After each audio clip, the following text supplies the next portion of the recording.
ഹരേ രാമ രാമ രാമ ഹരേ ഹരേ, ഹരേ കൃഷ്ണ കൃഷ്ണ കൃഷ്ണ ഹരേ ഹരേ, ഹരേ രാമ രാമ രാമ ഹരേ ഹരേ, ഹരേ കൃഷ്ണ കൃഷ്ണ കൃഷ്ണ ഹരേ ഹരേ, ഹരേ രാമ രാമ രാമ ഹരേ ഹരേ, ഹരേ കൃഷ്ണ കൃഷ്ണ കൃഷ്ണ ഹരേ ഹരേ. നമ്മള് പൂന്താനത്തിന്റെ ജ്ഞാനപ്പാന അവസാന ഭാഗത്തിലേക്ക് വരികയാണ്. ഇനി 2 കാര്യങ്ങൾ കൂടി പറഞ്ഞ് ഈ ചെറിയ ഭക്തികാവ്യം സമാപിക്കുന്നതാണ്. അപ്പം അതിന്റെ പ്രാധാന്യത്തെ കുറിച്ച് നമ്മൾ വിശദമായിട്ട് പറയുന്നതാണ്.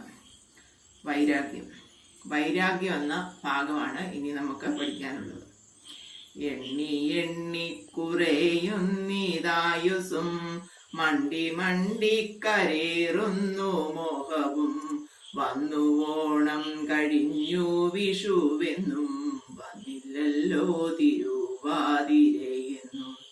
എണ്ണി എണ്ണി കുറയുന്നത് ആയുസ്, അതായത് ഓരോ ദിവസങ്ങൾ കഴിയുന്തോറും നമ്മുടെ ആയുസ് കുറഞ്ഞു വരികയാണ്. മണ്ടി കരയേറുന്ന മോഹം, പക്ഷെ നമ്മുടെ മോഹങ്ങളൊക്കെ അതിനനുസരിച്ച് കൂടി വരികയാണ്. ഓരോ ദിവസം നമുക്ക് ഓരോ വർഷങ്ങൾ കഴിയുന്നതിനും പ്രായം കൂടി വരികയാണെങ്കിലും നമ്മുടെ മോഹങ്ങൾ അതിനനുസരിച്ച് കുറയുന്നില്ല, കൂടി വരികയാണ്. വന്നു ഓണം കഴിഞ്ഞു വിഷുവെന്നും, ഓണം വരാറാവുമ്പോഴേക്കിന് എല്ലാവരും ഓണത്തെ കുറിച്ച് ചിന്തിച്ച് ഓണം ആഘോഷിക്കുന്നതിനെ കുറിച്ച് ചിന്തിച്ചുകൊണ്ടിരിക്കും. വിഷു ആകുമ്പോഴേക്കിന്, അത് കഴിഞ്ഞ് വിഷു വരുമ്പോഴേക്കിന് വിഷുവിനെ കുറിച്ച് ചിന്തിച്ച് വിഷു ആഘോഷിക്കുന്നതിനെ കുറിച്ച്, അത് കഴിയുമ്പോൾ തിരുവാതിര വന്നില്ലല്ലോ എന്നുള്ള കാത്തിരിപ്പായി. കുംഭമാസത്തിലാകുന്നു നമ്മുടെ ജന്മനക്ഷത്രം അശ്വതി നാളെന്നും, അതായത് പിന്നെ കുംഭമാസം ആകുമ്പോഴേക്കിന് അശ്വതി നാള് തൊട്ട് തുടങ്ങുന്ന നമ്മുടെ പിറന്നാള് ആഘോഷിക്കാൻ വേണ്ടിയിട്ട് നമ്മൾ നോക്കിയിരിപ്പാവും.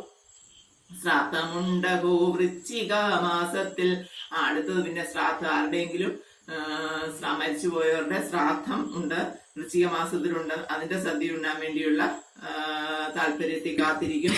ഉണ്ണിയുണ്ടായി വേൾപ്പിച്ചതിലൊരു ഉണ്ണിയുണ്ടായി കണ്ടാവൂ ഞാനെന്നും, ഒരു ഉണ്ണി ഉണ്ടാകാൻ വേണ്ടി പ്രാർത്ഥിക്കും. ഉണ്ണി ഉണ്ടായി കഴിയുമ്പോൾ അവന് കല്യാണം കഴിച്ച് കാണാൻ വേണ്ടിയിട്ട്, അവന് ജോലി കിട്ടുക, കല്യാണം കഴിച്ച് കാണാൻ വേണ്ടിയിട്ട് നമ്മൾ പ്രാർത്ഥിക്കും. അത് കഴിഞ്ഞിട്ട് അവന് കല്യാണം കഴിച്ചു കഴിയുമ്പോൾ അവനൊരു ഉണ്ണി ഉണ്ടായി കാണാൻ വേണ്ടിയിട്ട് പ്രാർത്ഥിക്കും. അങ്ങനെ ഓരോരോ പ്രാർത്ഥനകളും ഓരോരോ ആഗ്രഹങ്ങളുമായിട്ട് നമ്മുടെ ജീവിതം ഇങ്ങനെ മണ്ടി പോവുകയാണ്. കോണിക്കൽ തന്നെ വന്ന നിലമിനി കാണണമെന്നെടുപ്പിക്കരുതെന്നും, ഹിതമോരോന്നു ചിന്തിച്ചിരിക്കവേ ചത്തുപോകുന്നു പാപം ശിവ. ഇങ്ങനെ ചിന്തിച്ച് ഓരോ കാര്യങ്ങൾ ചെയ്ത് തീർത്ത് നമുക്ക് നാമം ജപിക്കാൻ മാത്രം സമയമില്ല. ഭഗവാനെ കാണാനോ ഭഗവാനെ കുറിച്ച് ചിന്തിക്കാനോ മാത്രം ഇതിനിടയ്ക്ക് സമയമില്ല. ബാക്കി എല്ലാ കാര്യങ്ങളും ഓരോന്നിങ്ങനെ വന്ന് ആഘോഷങ്ങളായിട്ടും അല്ലാത്ത ഓരോ ചിന്തകൾക്കും വേണ്ടി നമ്മൾ സമയം കളഞ്ഞ് അങ്ങനെ ചിന്തിച്ച് ചത്തുപോകുന്നു. എന്തിനിത്ര പറഞ്ഞു വിശേഷിച്ചും ചിന്തിച്ചിടുവാനാവോളം എല്ലാരും, കർമ്മത്തിന്റെ വലിപ്പവും ഓരോരോ ജന്മങ്ങൾ പലതും കഴിഞ്ഞെന്നതും.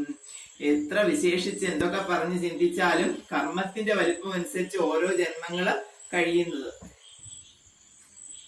ഈ ജന്മത്തിൽ ചെയ്യേണ്ട കർമ്മങ്ങൾ പൂർത്തിയാവുമ്പോൾ ഈ ജന്മം കഴിഞ്ഞു പോകും.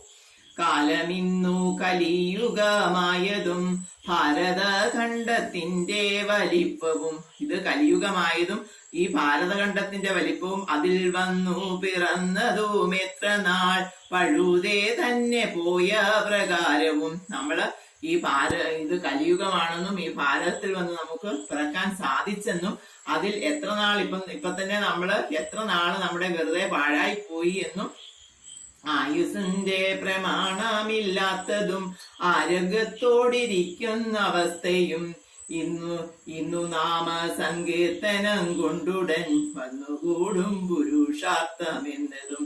അതായത് ആയുസിനൊന്നും പ്രമാണമില്ല. ഇന്ന് കാണുന്നവരെ നാളെ കാണാൻ പറ്റില്ല. ആരോഗ്യത്തോടിരിക്കുന്ന കാലത്ത് നമ്മൾ നാമം ജപിക്കുക. അതായത് കുട്ടിക്കാലം മുതൽ നമ്മള് ഭഗവാന്റെ നാമം ജപിക്കുക. എല്ലാരും പറയും, ഓ ഇപ്പൊ എന്നാ നാമം ജപിക്കണം, വയസ്സൊക്കെ ആയിട്ട് എന്തെങ്കിലുമൊക്കെ നാമം ജപിക്കുക എന്ന് വിചാരിക്കും. ഇപ്പം വയസ്സാകാനൊന്നും കാത്തിരിക്കാൻ പറ്റില്ല. കാരണം ഇന്ന് കാണുന്ന ആൾക്കാരെ നാളെ കാണാത്ത ഒരു കാലമാണ്. അത് കലികാലത്തിന്റെ ഒരു വൈഭവമാണത്. വന്നുകൂടുമ്പോ അതുകൊണ്ട് ഉള്ള സമയം കൊണ്ട് നാമം ജപിച്ച പുരുഷാർത്ഥങ്ങൾ നേടിയെടുക്കാൻ ശ്രമിക്കണമെന്നാണ് ജ്ഞാനപ്പാനയിലൂടെ പൂന്താനം പറഞ്ഞു തരുന്നത്. ഇനിയുള്ള നരക ഭയങ്ങളും ഇന്നു വീണ്ടും നിരൂപണമൊക്കെയും എന്തിനു വൃഥാ കാലം കളയുന്നു, വൈകുണ്ഠത്തിനു പൊയ്ക്കൊള്ളുവിനെല്ലാരും. ഇനിയുള്ള നരക ഭയങ്ങളെ കുറിച്ചൊന്നും നമ്മള് നിരൂപണം ചെയ്യേണ്ട ആവശ്യമില്ല. വൃഥാ കാലം കളയാതെ ഭഗവാനെ വിളിച്ച് പ്രാർത്ഥിക്കുക. കൂടിയല്ല പിറക്കുന്ന നേരത്തും നമ്മൾ ഈ കാണുന്ന ആൾക്കാരൊന്നും ഒന്നിച്ചല്ല പിറക്കുന്നേ.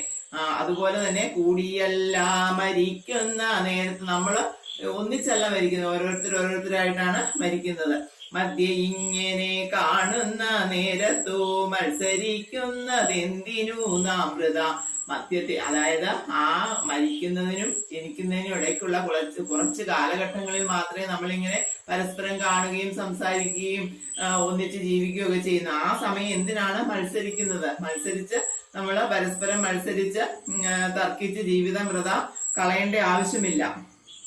അർത്ഥമോ പുരുഷാർത്ഥമിരിക്കവേ അർത്ഥത്തിനു കൊതിക്കുന്നതെന്തുനാ. അർത്ഥമോ പുരുഷാർത്ഥമിരിക്കവേ. അർത്ഥം എന്ന് പറഞ്ഞാല് ധനം. ധനം എന്ന് പറഞ്ഞാൽ പുരുഷാർത്ഥമാണ്. ഈ ലോകത്തിൽ നമ്മൾ ജനിച്ച് നേടിയെടുക്കേണ്ട യഥാർത്ഥ ധനം എന്ന് പറയുന്നത് പുരുഷാർത്ഥങ്ങളാണ്. ആ പുരുഷാർത്ഥം ഇരിക്കുമ്പോൾ അർത്ഥത്തിനു കൊതിക്കുക, അതായത് പണത്തിന്റെ പുറകെ പോവുകയാണ് നാം.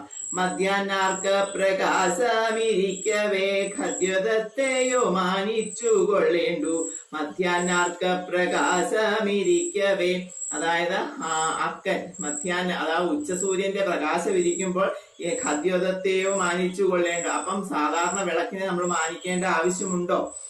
ഉണ്ണികൃഷ്ണൻ മനസ്സിൽ കളിക്കുമ്പോൾ ഉണ്ണികൾ മറ്റു വേണമോ മക്കളായി. ഉണ്ണികൃഷ്ണൻ മനസ്സിൽ കളിക്കാൻ എത്തുമ്പോൾ, അതായത് ഭഗവാനെ വിളിച്ച് ഭഗവാന് നമ്മുടെ മനസ്സിൽ നിറഞ്ഞു തുളുമ്പുമ്പോൾ മറ്റ് മക്കളെ ഉണ്ണികൾ മറ്റു വേണമോ മക്കളായിട്ട് ഉണ്ണികൾ വേണമോ എന്ന് പോലും ഉള്ള അവസ്ഥയിലേക്ക് പൂന്താനം എത്തി. പൂന്താനത്തിന്റെ കുഞ്ഞ് മരിച്ചുപോയ ദുഃഖത്തിൽ എഴുതിയ ഒരു കൃതിയാണിത്. അങ്ങനെ ഉണ്ണികൃഷ്ണൻ മനസ്സിൽ കളിക്കുമ്പോൾ ഉണ്ണികൾ വേണമോ എന്നുള്ള അവസ്ഥയിലേക്ക്, അത്ര ഭഗവാനിലേക്ക് താതാത്മ്യം പ്രാപിച്ച് ആ മനസ്സ്